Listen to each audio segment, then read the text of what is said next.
My name's Dave DeBow, founder of MoneyPartnerFormula.com, and this show is built for everyday real estate investors who are actively doing deals and looking to scale using other people's money. So if you're an active real estate investor and you want to get featured on this show to talk about your own real estate and capital raising experiences, then just go to daveinterviewsyou.com. Now let's get rolling with this episode, and remember to subscribe for daily interview content. Hey, boys and girls, welcome back. Today our special guest is Michelle Goheen, and Michelle is a very interesting professional real estate investor.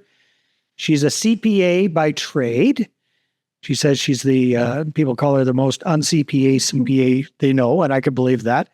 But more importantly for our conversation today, Michelle has a ton of experience in off-campus student housing. That's her specialty. That's what she focuses on. That's what she's built up a portfolio of. That's what she raises capital for. And that's what she's doing exceptionally well in this world of real estate investing. So, Michelle, welcome to the show. Great to have you. Thanks, Dave. I'm happy to be here. Thanks for asking me. So, Michelle, give us a little snapshot of what your portfolio currently consists of. Like, how many different properties do you have? How many different cities? Where are they kind of located? Just kind of give us an overview of what you do. Absolutely. I am currently focused on Oxford, Mississippi, which is Ole Miss, hotty toddy. I don't know if you've watched SEC football, but we had a really great year. Nice. Currently, I originally had thought I was going to expand into other cities, but there's so much opportunity here. And I'm actually from Dallas, but my daughter came to school here 3 years ago, and that's how I got really involved in this market. So, I anticipate I'm just going to stay here for a while. And we are looking at probably about 100 doors right now. I'm under contract and going to close in a few weeks on some additional ones. But what we're buying is new construction, pre-development, pre-construction buildings that are literally very, very nice. It's not like where I lived in college. Okay, so I've interviewed a few other folks in this space over the years. So currently you're in one town, one city, Oxford. How many different buildings do you have? How many different facilities do you have in the portfolio currently? Yes, it is 6 different buildings. Okay. They are over 3 different locations. 6 buildings, 3 locations. So to paint a picture for me, because I'm a visual kind of guy, what do these buildings look like? Are you taking existing housing and reconfiguring it into student housing, or it sounds like you're buying purpose-built type stuff? What does it look like? Well, that's a great question. What I feel is really interesting about our approach is that we're buying townhouses in a block. So there's a block of either 4 or 6 townhomes, and there's other townhomes in these neighborhoods as well that could be student housing, or they could be owned by, investors that are coming here for the weekend. It's a very big football town, so a lot of people have Airbnbs or second, third, fourth homes here as well. So what we're buying then are just literally blocks of 2,000 square foot townhomes that are, how many bedrooms are they? Those are 3 bedrooms. 3 bedrooms. They're all 3-bedroom townhouses, and you're buying blocks of them. So what is that like? How many townhouses do you have? They're either 4 to a block or 6 to a block, depending on. Okay, so you're buying the whole fell swoop, like in one chunk. Yes. Okay, very cool. Now, do you keep them at 3 bedrooms each? Do you add more bedrooms to them? What do they typically look like on the inside now? Oh gosh, they're really nice. They are going to stay 3 bedroom, 3 bath, 3.5 bath. The kids in this market want their own bathrooms. So if I went and subdivided some of these bedrooms and someone had to gasp, like share a bathroom, that would kill my model. That would kill my model. So what we're buying is literally the nicest new condominiums that are coming on the market. We're getting them at, prior to construction and, setting them up. We were pre-leased on the last portfolio that we bought this summer. Yeah. We were pre-leased 6 months before before we closed, and even were pre-leased before they started the construction. Interesting. Very, very interesting, Michelle. So it's almost like I've interviewed a few other people lately that are kind of adjacent to that model, more like the rent by the room type idea, which is basically what you're doing, but not necessarily to students. It could be to, anyone. Right. And that's what makes our exit very interesting is because we could sell everything as a portfolio. We could sell a building, a building of 4 or 6 townhomes, if that makes sense. Or I think Oxford is an interesting market versus a lot of the other college towns because the cost to buy real estate here is so expensive. So it may make sense upon an exit to just sell a few off. So sell a few off, pay off the debt, and be able to just keep a cash flowing portfolio. So that we have a lot of different options. My background's in mergers and acquisitions, so I'm always looking at the best way to exit. That is really, really smart because if you're buying, you said 4 to 6 units, is that correct? Yes. Yeah. So I'll send you some pictures of them because, like I said, these are really nice. It's not like where I lived when I went to Baylor. Yeah. Well, I'm sure it's nothing like where I lived. Okay, but I love that idea because, like you said, the end strategy could be sell off the whole portfolio to one big investor. Depending on what's happening with the market, if property prices have gone crazy, you could divvy them up and slice off 2 or 3 out of the 6 of one particular portfolio or something, correct, individually. Yeah, that's really, really smart. So it's almost a better idea. It is a better idea to have them like this as individual units versus one big purpose-built, 12-bedroom type property. It works in this market. It may not work in every market, but where I am in right now, it's working great. Okay. And you mentioned by the room because there are some places that do rent by the room. But what we do, which I think is really interesting and important to people that are getting in this, is we have one lease that the students are joint and severally liable for. Okay. So I guess, if, Mary Kate gets mad at her roommate for eating her lean cuisine or, making out with her ex-boyfriend, we're still, they're still together. They can't just kick each other out, Right. because they're connected on the lease together. We're sure that we talk about that, when they're signing this. But what we do is we have each of the parents have a parental guarantee for the total amount. And then we take it one step further. We have the parents' bank account on ACH. So like a couple days ago, bam, we just, So if Mary Lou didn't pay the rent, mom and dad sure as hell did. Oh, mom and dad did first. Absolutely. We're not going to rely on a bunch of, 19, 20, 21-year-olds to pay the rent. Okay. Got it. Just makes our life a lot easier. Yeah, absolutely. Okay. Well, so very smart ideas there.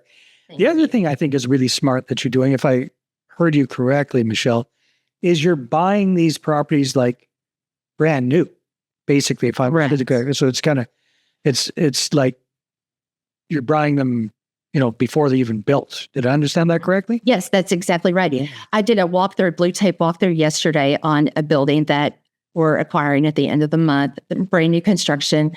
And what I like about that is, the kids in the market here want the nicest and the newest that really sells. There's a warranty from the builder for the first year, so that's helpful. And just your cost for repairs most of the time, obviously we're dealing with college kids here, but for the most part, it's not like you're going to tear down a wall and not know what's behind it. So it's it's a good model for me just because I'm not the person that has that vision that could look at an ugly building and see it. Make it pretty. I wish I had that, but I don't. So with this one, you don't need it. You're buying pretty properties in the first place. Exactly. Yeah. And much easier. I'm sure, Michelle, and I could be wrong, but I'm sure when you tell people what you do in real estate, especially if they're not in real estate themselves, they go, I would rather stick a needle in my ear than deal with college students as tenants. I mean, the drama, the crap, the parties, all this. We're remembering what we did back in university, some of us. Payback is hell. Yes. Yes. I get it. For sure. So have kids gotten a heck of a lot better, or have you figured out some interesting ways to keep tabs and keep a lid on it? That's a great question because when I got into this, I have two teenagers who are in college as well, two girls. So I sort of understood part of what I was getting into. And so we really managed to that.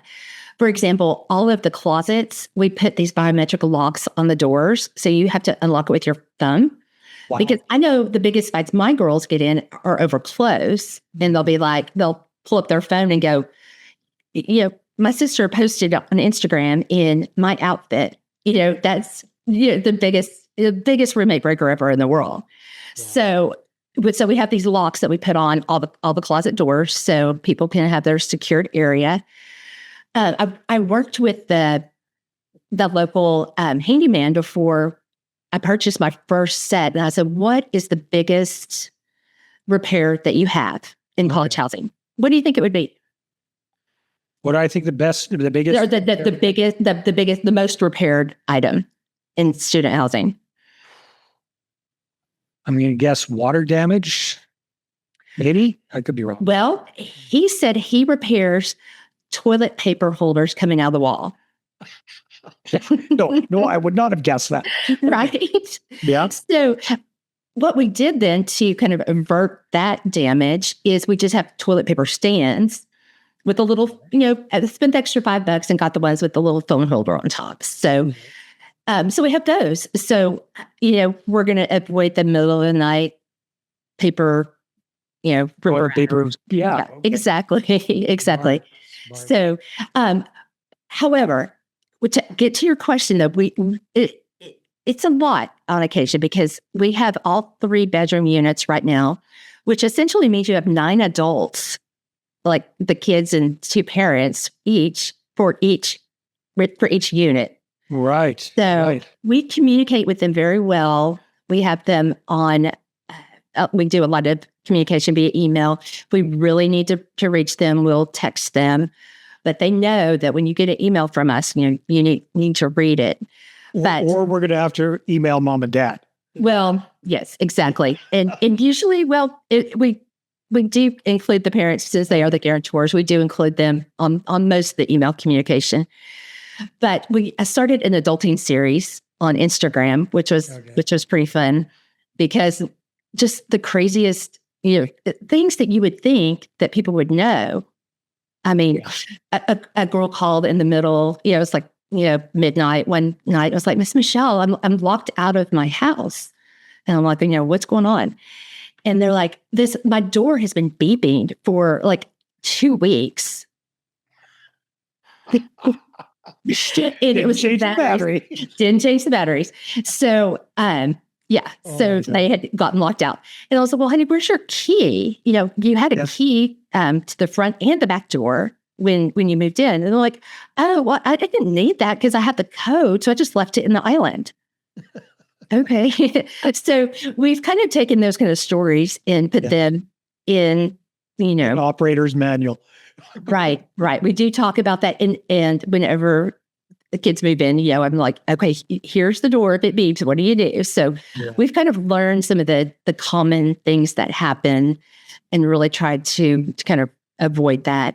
And instead of everyone having my phone number, which happened at the beginning, we now have a QR code on the refrigerator that if you need service, do this and it will submit you through the maintenance portal, which is much better. And people still have my phone numbers. Most of the time I'm like, hey, you know what? Scan the code. It'll get resolved a lot quicker than if you're going to rely on me to do it. Yeah.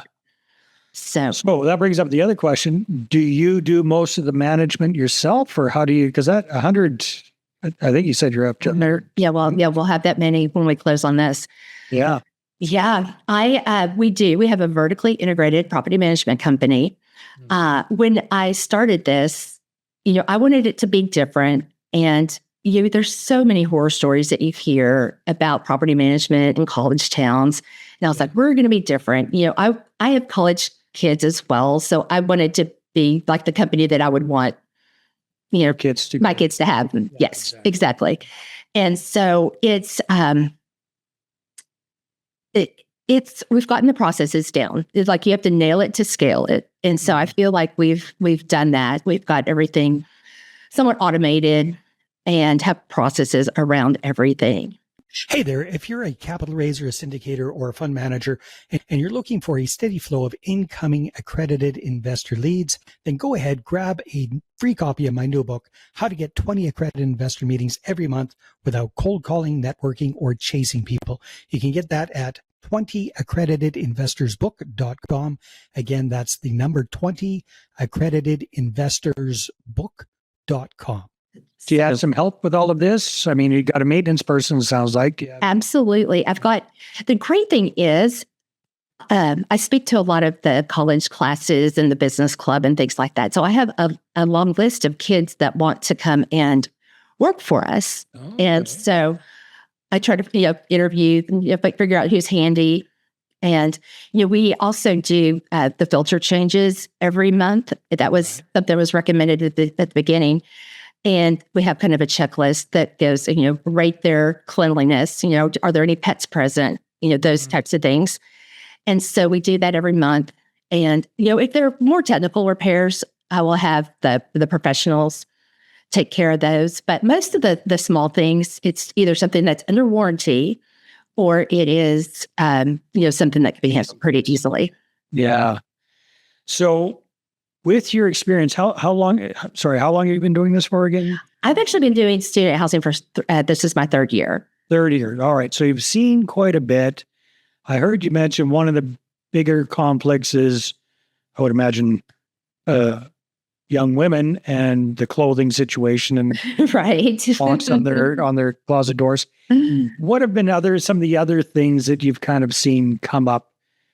Because you don't have that many people per unit, which is good. You've only got correct 3. That's a big, yeah. But what are some of the other challenges that come up? I would imagine be around cleanliness. Yeah, so we have that part handled with the locks. The other thing that we implemented at the beginning, or after our first acquisition, we saw that there were a lot of pets, but there were no pets on the rent roll, and so we implemented petscreening.com, where the kids go in and either say, I don't have a pet and I'm not going to get a pet. I'm not going to pet sit or anything, or I do have a pet. Or if they have a service animal, they upload their documentation for their service animal. Because what we were seeing is, when we first tried to request this information, you can get a pet service card on the internet. And so we had some of those. Yeah. And so now we have a third party that does it, and they're relatively inexpensive, and they integrate to our rent management system. So that works out really well. So being able to control the animals was so what, at the end of the day, yes pets or no pets? We do take pets, but you have to have them registered and paid. It's not cheap. We wanted to not make it where it was cheaper for mom and dad to just send the pet with the kid. Yeah. We wanted to make sure, because it's a $500 non-refundable deposit and then $100 a month pet rent. So you have to really want your pet there. Yeah. And mom and dad really want to have your pet there. Because pets can do a lot of damage. They really can. They really can. $500 ain't going to cover it, basically. No, right. Right. And so that was a big thing for us once we kind of were able to get a handle on that. Do you have some people doing that now? Actually paying $100 a month for their pet? We do. Not that many, because we do have a few verified service animals, but we do have a few people who, Oh my God. And like you say, anybody can get I'm thinking about my ex-wife and the dog. It was had to take it on plates because it was her comfort thing or whatever. Oh no, yes. God, there's so many. Well, and there's such strict regulations around it as well that I didn't want to be the one to say that this person's card wasn't valid or not. We're going to let the professionals do that. Yeah. Okay. Well, that's smart. That's a learning curve. Yeah. It's interesting. Different. Do you have a lot of competition in this space in where you're at in Oxford? They call it the Hunger Games when October 1st comes around. So my kids move in The first part of August, generally, if they're in rush or sororities, that's the first part of August. School usually starts the third week of August. Right. And I hate this for the parents, but it's how it is. October 1st, you have to let us know if you're going to renew or not. Wow. Yeah. So October 1st, it's now March. We've been fully renewed essentially for 6 months now through July of 2027. Nice. So there is such a market here right now for housing, for nice housing, that it's not, there's a few other people who do what I do, but I just rather all work together. Yeah. Because there's such a need. I really wouldn't consider it competition at all. That's fantastic. Well, that is wonderful, Michelle. Thank you. Well, I tell you what, sounds like you're doing some great things. It sounds like you've worked over the 3 years. You've worked out some of the kinks that happened with conflicts over clothes and challenges with pets. Where do you see and getting locked out? That's a big thing too. Yes. It sounds like you're not getting too many midnight calls anymore, so that's always good. That's good. Yes. Where do you see yourself taking the portfolio over the next couple of years? I've been really involved here in Oxford with the Economic Development Board and the Chamber of Commerce and with the university and the hospital. And I'm seeing a lot of institutional money coming into town as well for student housing. So one of the things that I'm considering doing are putting together some build-to-rent neighborhoods that are focused on professionals. Because literally, if you move to Oxford, you're either going to live next door to my kids, because we have the nicest condos in town, which, there is one that's a DJ, so I really wouldn't probably want to recommend living by them. It's great if you're 20, but not if you're not. Yeah. And then it's also, if you want to buy a house, it's going to cost 7 figures for sure. Right. So there's a need, especially a short-term need for, a year or two as professors come in or doctors come in. There's a very big hospital system here, to have a really nice place to live that's, like I said, not student housing. And so that's another avenue that we're exploring here, because, I've met with the head of economic development, and they said that's the biggest hurdle that we have right now, is finding places for people that are coming into town to live. So as rentals? As rentals, yes. As nice rentals. Okay. Would you be thinking of furnished rentals, kind of shorter, medium? Possibly. One of our affiliated companies is a furniture rental company, because we do rent some to the students, right? That are coming in from out of town. They'll be like, I don't want to deal with getting a bed or getting a couch. We're like, we got a handle. We'll get that for you. So very, very possibly. But the price obviously would reflect that. And we probably just do it because I want to keep it purely real estate within the syndications that I do, not complicate it necessarily with furniture. Yeah. Very exciting stuff. Well, Michelle, congratulations. Thank you. Like you got a good thing going there, and you've learned a lot, and you're providing a very valuable service to these students and their parents, that's for sure. Very lucky students. I remind them of that constantly. There's no mauve carpet to be found in here. Exactly. Actually, there's no carpet at all. It's all very nice. So if people are listening or watching this and they'd like to connect with you, what's the best way for them to do that? I would say connect with me through LinkedIn. That's usually the easiest way. And my last name's Goheen. Michelle Goheen, that sounds good. And you're located where, in case there's another one with somebody? Yeah, I think my LinkedIn has me in Dallas. It may be Dallas/Oxford, Mississippi. Perfect. Michelle, congratulations, and thanks so much for being on the show. Thank you so much. All right, everybody, take care, and we will see you on the next one. Hey there, I really hope you enjoyed that episode. And as always, if you want to listen to more daily interview content, make sure you subscribe. And if you're an active real estate investor and you're doing deals and you'd like to get featured on this show, then just head over to daveinterviewsyou.com.